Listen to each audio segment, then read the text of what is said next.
Eu confesso que eu não sou a maior conhecedora de Ultraman, mas eu também não imaginava que eu ia topar com uma história de Ultraman tão fofinha quanto essa daqui.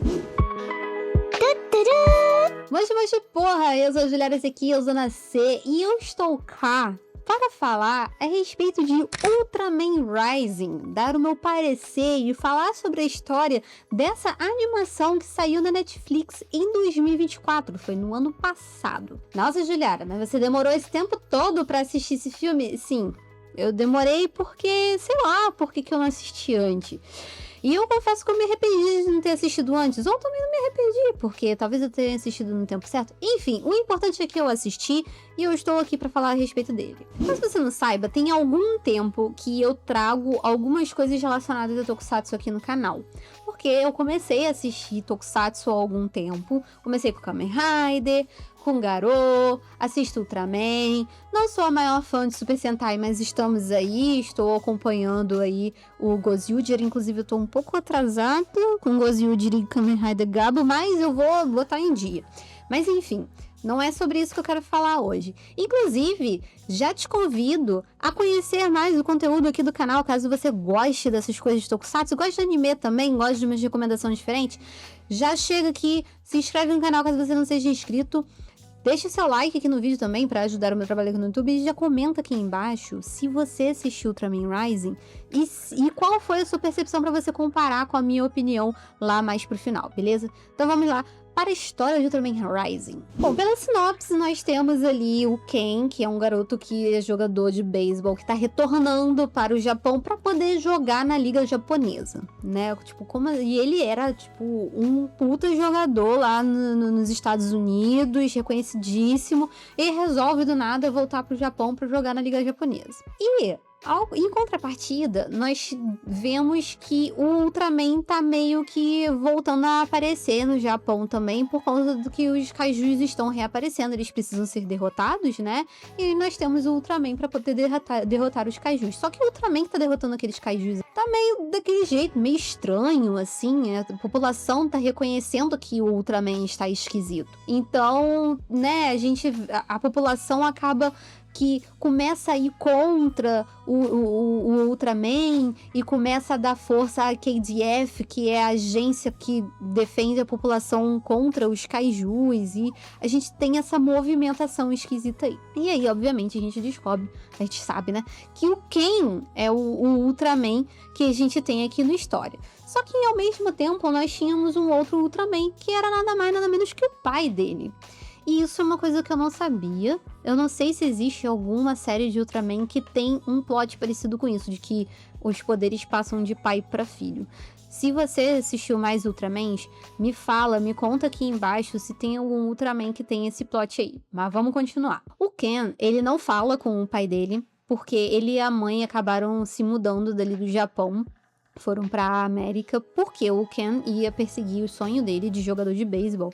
E o pai, por ser Ultraman, vivia ocupado. Ele não dava atenção pra família. Por mais que ele estivesse sempre protegendo a própria família e a família dos outros, né? Ele nunca tava com a família, então meio que deu uma cansada, sabe? E aí o Ken foi com a mãe pra perseguir aí o sonho dele de jogador de beisebol. A gente descobre que o Ken voltou pro Japão porque o pai dele tá muito debilitado e ele não consegue mais exercer o papel de Ultraman. Então acaba que o Ken precisa ser o Ultraman, só que ele não tem preparo, ele não tem nenhum treinamento para ser o Ultraman, então ele não sabe nem usar os poderes que essa entidade fornece, vamos dizer assim. Principalmente aquele do raiozinho que, ó, ele não sabe aqui. Eu nunca sei qual é a ordem do braço, acho que é aqui. É, aqui, que sai o raiozinho. Então, ele não sabe nem usar isso. Então, por isso que tá tendo todo esse transtorno quando aparece um kaiju e o Ultraman vai lutar contra. E a gente não tem uma performance normal do Ultraman, porque ele não tem treinamento nenhum. Enfim, dado um determinado momento aí, o Ken tá lutando contra o Kaiju, e uma coisa que a gente descobre aqui é que quando o Ultraman luta contra os Kaijus, não é para matar os Kaijus, é para poder só mesmo que prevenir que os Kaijus não fiquem atacando à toa. Já a KDF, a gente descobre que ela tem um objetivo contrário. Ela quer matar Kaijus. Ela não se importa com os Kaijus. Ela não se importa que os Kaijus sejam seres vivos, vamos dizer assim. Então a gente acaba tendo esse primeiro embate aqui no início, esse primeiro conflito, né? Que o Ultraman, ele protege todo mundo. Meio que protege tanto os seres humanos quanto os kaijus, que todos são seres vivos. E aí, do outro lado, a gente tem a KZF, que ela tá tentando matar todos os kaijus para poder proteger os seres humanos. Então, esse é o primeiro embate.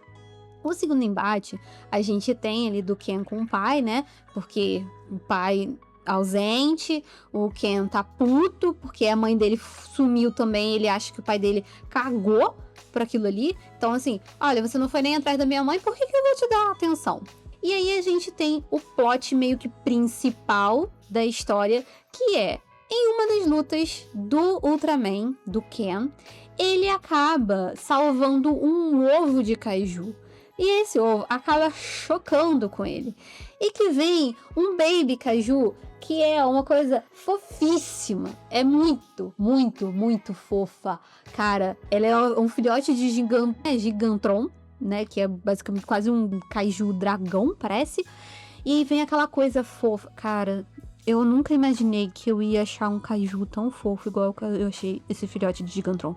É muito fofo, muito fofo, muito fofo, muito fofo. E aí ela acha que o Ultraman é o pai dela. A mãe dela, no caso, que acha que todos os bebês, assim, acham que é a mãe. Não é mamãe, não é mamãe mesmo. Mas é a mamãe, ela acha que é a mamãe. E é muito engraçado logo no início como que o Ken tenta cuidar do bebê kaiju junto com a robô que acompanha ele, que é a Mina.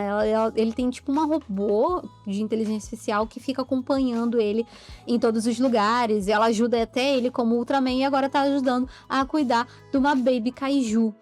E é muito engraçado porque eles fizeram como se fosse um bebezinho mesmo, né? Que a Rota peida, não bebe, mas a Rota peida, faz merda, chora com fome. E ele tentando lidar com um bebê monstro dentro da caverna dele, que ele mora, ele tem uma residência que tem a parte de cima e tem a parte de baixo, né? Essa parte de baixo que fica as coisas de Ultraman dele, vamos dizer assim, e é onde a bebê kaiju está. Então é muito legal você ver como que ele tá tentando lidar com um bebê kaiju ali. Nesse meio tempo, esse ovo que ele pegou era um ovo que a KDF tava protegendo, tava transportando até quando o Gigantron acabou atacando ali, né? Na verdade, o Gigantron estava em busca desse ovo que a KDF estava transportando e que o Ken acabou pegando. Nesse meio tempo, a KDF acabou matando o Gigantron, porque, como eu falei, o Gigantron estava atrás desse ovo, estava interferindo na operação da KDF, então a KDF matou o Gigantron. Eles não sabem que esse ovo quebrou, assim, que ele chocou, na verdade. Depois de um bom tempo que eles descobrem que o Kaiju nasceu, de fato. O bebê Kaiju nasceu. Então, a gente tem essa coisa do Ken tentando cuidar de um bebê, porque querendo ou não, por mais que seja um monstro, né, seja um kaiju, é um bebezinho, precisa de atenção, precisa de cuidado. Paralelo a isso, que eu esqueci de falar uma coisa muito importante. Ele foi pro Japão pra jogar beisebol.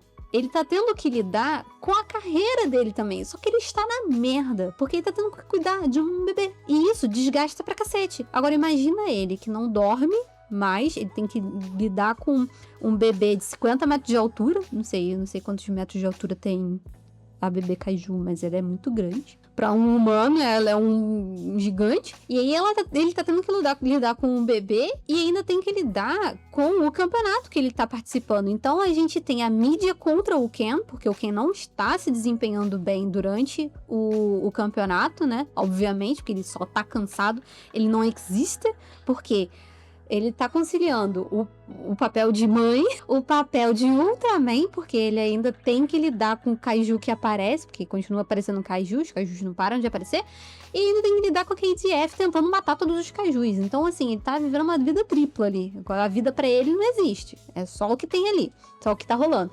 Então, ele tá tentando lidar com tudo isso ao mesmo tempo. É uma sobrecarga meio ferrada. E aí entra uma coisa que é interessante, que a mina, ela chega a dar a ideia pra ele pedir ajuda ao pai dele. Ele, não vou pedir ajuda ao meu pai, porque meu pai cagou pra mim esse tempo todo. Por que eu vou pedir ajuda a uma pessoa que não quis saber de mim? É basicamente isso. A mágoa dele com o pai dele é muito grande, muito grande. Mas chega um momento que ele precisa pedir ajuda ao pai, porque a bebê, ela se machuca, né? A KDF acaba achando eles e tal, porque no momento de descuido o bebê foge, sai correndo, acha que a cidade de Tóquio é um grande playground, que ela pode brincar com as coisas que estão na frente. A KDF vai lá, opa, achamos nosso bebê, vamos pegar de volta. E aí acabam acertando a bebê e tudo mais, e ela se machuca, e aí finalmente ele pede ajuda ao pai dele. E a partir dali, é interessante a gente ver como que o Ken acaba entendendo um pouco mais do pai dele, de toda a dinâmica de uma família, né? Afinal, ele quer proteger aquele bebê a todo custo. E ele entende um pouco mais o pai dele enquanto Ultraman, o que ele fazia quando ele estava em casa, quando ele era pequenininho, quando ele era criança, e o que o pai dele fazia. E é muito interessante a gente ver essa dinâmica e o quanto que o Ken vai entendendo as coisas ao longo do tempo, né? Ao longo da história ali, ele vai entendendo cada vez melhor todas as decisões que o pai dele teve ao longo do tempo até ele ir embora com a mãe dele. E enfim, a gente tem toda essa parte sentimental de Ultraman, né? Desse Ultraman aqui, por conta de toda essa relação do Ken com o pai. De acordo com que a história vai rolando, a gente vai vendo também a motivação do cara que tá à frente da KDF. E a gente vê que, tipo, ele teve um problema muito ferrado, assim, por conta de kaiju. Então ele odeia os kaijus, ele quer todos os kaijus mortos. A gente vê também que ele pegou aquele Gigantron, que em teoria a KDF tinha matado, pra poder usar o Gigantron, pra poder atrair o bebê kaiju. Por quê? Eles descobriram que o bebê kaiju, ele tem aquele negócio de sonar, sabe? Tipo, de se comunicar, enfim. E que o bebê kaiju poderia levar eles pra um lugar muito específico que esse cara da KZF queria, que é a Ilha Kaiju. Ali é contado pra gente que a Ilha Kaiju é de onde vêm os kaijus, é onde eles estariam. Então é meio óbvio que o cara queira ir pra Ilha Kaiju, afinal, deu aquela merda toda no passado dele, e ele não quer ver kaiju na frente dele, e quem salva kaiju tem que morrer também, então ele tá nessa.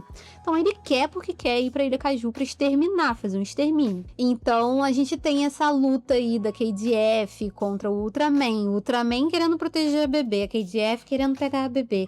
Enfim, é tudo bem... É uma história muito interessante de acompanhar, assim, eu não vou continuar contando, que daqui a pouco eu conto tudo que aconteceu, né? Você pode assistir na Netflix caso você queira, mas se você não quiser assistir na Netflix também, você pode assistir em outros meios. Mas vamos lá, vamos falar um pouco mais a respeito aqui do que eu achei da história. Eu gostei muito da história. É uma história que, sendo bem sincera, eu não esperava ser uma história de Ultraman. Eu não esperava ver uma história dessa em uma série de Ultraman. Não é série, né? Mas enfim, em alguma obra de Ultraman. Apesar de eu ter assistido bem pouca coisa de Ultraman até agora, tá? Eu não assisti muito, eu assisti bem pouca coisa, mas o que eu assisti até então não tinha bem essa coisa sentimentaloide ainda. E não tinha essa coisa de família. Eu não fazia ideia de que era possível o Ultraman herdar os poderes, assim, tipo, passar de pai pra filho. Eu não fazia ideia que isso existia. Se por um acaso existe, como eu pedi anteriormente, peço de novo, deixe aqui nos comentários se tem algum Ultraman que tem essa pegada, assim, de passar de pai pra filho, porque eu vou querer saber. Eu assisti o Ultraman R&B, que se eu não me engano, eles eram irmãos. Ou a minha memória tá muito ruim e ela tá me enganando. Mas o R&B, se eu não me engano, é isso. Eles são irmãos. E aí, enfim, tem essa parada aí. E outra coisa interessante que eu achei é toda essa coisa de trazer essa mitologia da Ilha Kaiju.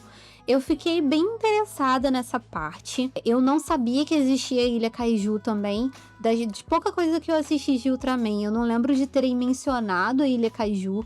Ou é outra coisa que eu não sei se existe. Ou seja, preciso assistir mais obras de Ultraman. pra poder ter certeza dessas paradas. Agora, uma coisa que eu fiquei sentindo falta aqui foi dos efeitos sonoros de Ultraman. Porque Ultraman, o que eu assisti, né, dos tokusatsu de fato, eles têm os efeitos sonoros muito específicos da franquia. E eu senti muita falta disso aqui na animação, sabe? Ela ficou... Eu sei que ela é uma animação... É da Tsuburaya, mas ela é uma animação mais americanizada. Ela é 3D e tal. Então ela é mais americanizada. Mas eu senti muita falta dos efeitos sonoros característicos de Ultraman. Então, assim, por mais que a gente tivesse ali o Ultraman ser uma história dentro do universo de Ultraman, não me pareceu tão Ultraman assim, sabe? Porque, assim, tem umas coisas que são muito características dos tokusatsus, né? Os Super Sentais, nós temos ali a equipe coloridinha, que tem explosão, lá. E a gente tem no Kamen Rider que a gente tem os Henshins. No Garou, a gente tem aquelas armaduras gigantescas. E Ultraman, pra mim, é muito sonoro, não é só um gigante prateado que luta contra kaijus. Tem muita questão sonora também. E eu senti muita falta disso nesse filme. Eu acho que dava pra ter incorporado os sons clássicos de Ultraman, mas eu não sei se precisava de algum licenciamento, eu acredito que não, mas enfim, eu fiquei meio triste de que não teve essa parte. Porque, como eu falei, pra mim é uma parte extremamente significativa da obra, assim, das séries de Ultraman, né? Das obras que a gente vê aí, pelo menos dentro de Tokusatsu. E acho que foi só isso que eu senti falta mesmo. A história, como eu falei, ela é muito legal, ela é muito comfort, sabe? Aquelas histórias que você assiste pra ficar meio com o coração quentinho. Aquelas historinhas bem fofinhas, porque a bebê kaiju era a coisa mais gostosa, assim, tipo, cara, é um monstro rosa, com a cara de bebê e bico. É uma coisa que, não sei se era pra gente, não sei se era pra eu achar fofo, sabe? Porque tem o corpo de dragão e aí tem a cara de criança e tem um fucking bico. Eu não sei se eu era pra achar isso fofo, mas eu achei muito fofo. Eu achei fofíssimo esse bebê. E o jeito que eles fizeram do Ken, de acordo com o tempo, entender e começar a se apegar cada vez mais a ela. E ele entendeu o porquê que o Ultraman, de fato, ele não mata os kaijus. Eu achei muito legal também. Toda essa trajetória aí dele se entendendo com a bebê kaiju. Então, assim, que ele acaba... Inclusive, o pai do Ken dá o nome da mãe dele pra bebê kaiju, que é Amy. O garoto fica tipo, como assim você deu o nome da minha mãe pra esse monstro? Mas deu. Achei fofo, inclusive. Achei bem fofinho. E uma outra coisa... Uma outra coisa. Isso me incomodou um pouco. Não foi falado o que aconteceu com a mãe dele. Eu fiquei curiosa, porque, tipo, ela só sumiu, sabe? Não é falado se ela morreu, fala que o pai dele foi buscar ela e não falaram o que aconteceu com a mãe dele. E eu tô até agora esperando pra saber. A não ser que tenha falado no filme e eu não prestei atenção e eu tô até agora, igual uma tonta, procurando a resposta pra onde que foi a mãe do Ken. Mas enfim, fiquei sentindo um pouco de falta de trazer uma solução pra esse mistério, porque, querendo ou não, foi meio que graças ao sumiço da mãe dele que ele voltou pro Japão e tá tendo contato com o pai dele, né? Ele teve não só isso, né? Não só pelo sumiço dela, mas por conta da saúde do pai. Mas eu fiquei bem curiosa pra saber o que rolou ali com a mãe dele e eu gostaria que tivessem falado o que aconteceu. É isso. Eu que gostaria. Bom, então é isso. Já assistiu Ultraman Rising? Deixa aqui nos comentários o que você achou, se você concorda com as minhas observações a respeito aí. E não esquece de deixar aqui também as suas indicações, se tem alguma história de Ultraman que segue essa coisa aí da herança do poder Ultraman. Então é isso, eu espero que você tenha gostado desse vídeo. Se você gostou, deixe seu like aqui embaixo. Não esquece de se inscrever no canal caso você ainda não seja inscrito. E eu te vejo no próximo vídeo. Até lá. Tchau, tchau.